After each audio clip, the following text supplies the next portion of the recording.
एका विश्लेषणाप्रमाणे अमेरिकेने गेल्या 6 दिवसामध्ये 55,000 कोटी रुपये खर्च केले असावेत असा अंदाज आहे. याचा थोडक्यात अर्थ होतो की दर तासाला 382 कोटी रुपये खर्च होत आहेत. आपण ज्यावेळेला अमेरिका किंवा इस्रायल या युद्धामध्ये जो खर्च करते याचं ज्यावेळेला आपण विश्लेषण करतो, तर आपल्याला असं दिसतं की खर्च कशामुळे होतो, तर एक तर प्रचंड प्रमाणामध्ये सैन्याची तैनाती केली आहे म्हणून खर्च होतो. दुसरं, तिथे जे शस्त्र वापरली जातात, खास तर मिसाईल्स वगैरे, ती अत्यंत महागडी असतात आणि त्यामुळे खर्च वाढतो.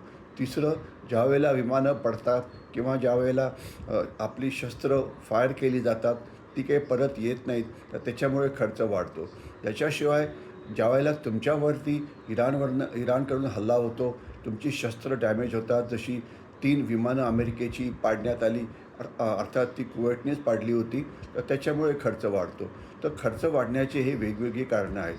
आता हा जो आकडा दिलेला आहे त्याचं असं म्हणता येईल की हा एक अप्रॉक्सिमेट आकडा आहे, परंतु हे युद्ध खर्चाचं आहे याच्यात काही डाऊट नाही.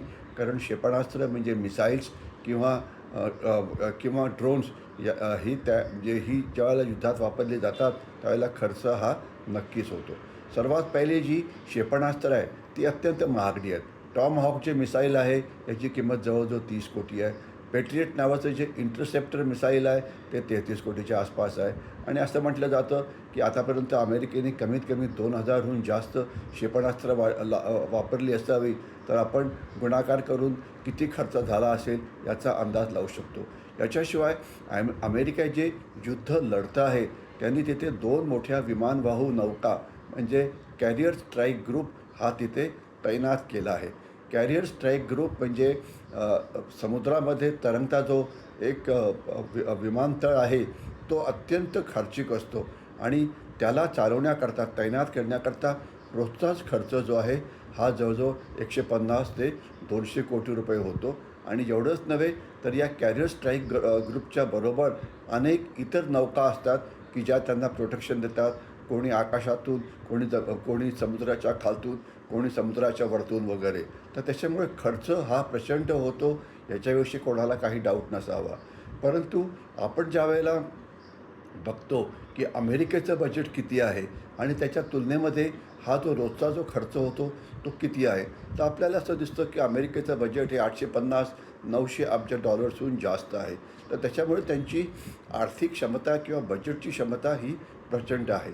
आणि याच्याशिवाय गरज पडली तर ते सप्लिमेंटरी फंडिंगकरतासुद्धा पैसे मागू शकतात त्यांच्या काँग्रेसकडनं.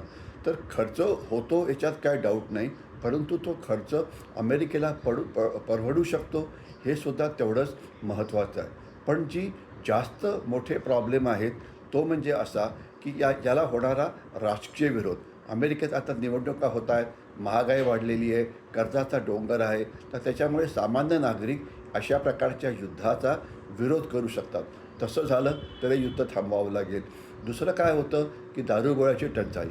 एक तुम्ही पेट्रियॉट मिसाईल फायर केलं तर ते काही पुन्हा परत येत नाही किंवा त्याला पुन्हा दुसऱ्यांदा वापरता येत नाही. तर त्याला नवीनच घ्यावं लागतं. तर त्याच्यामुळे नवीन मिसाईल तयार करण्याकरता तुमचा खर्च हा प्रचंड जास्त होतो. आणि याच्याशिवाय आता असं दिसतं आहे की जर युद्ध जास्त वेळ चाललं तर जे कच्चे तेल आहे ते $100 एका बॅरलच्या किमतीच्याहून जास्तसुद्धा पुढे जाऊ शकतात. तर त्यामुळे जी अमेरिकेची अर्थव्यवस्था आहे त्याच्यामुळे त्याच्यामध्ये एक मंदी ही निर्माण होऊ शकते. आणि आता लक्षात ठेवा, आज तर फक्त 7वा दिवस आहे आणि अजूनही युद्ध 4 ते 5 आठवडे चालेल असं डोनाल्ड ट्रम्प स्वतःच म्हणत आहेत. आणि सध्या जे युद्ध चाललं आहे ते फक्त हवेतून चाललेलं आहे.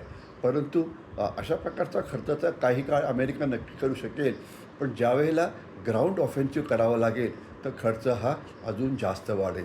तर त्याच्यामुळे युद्धावरती होणारा खर्च हे एक नक्कीच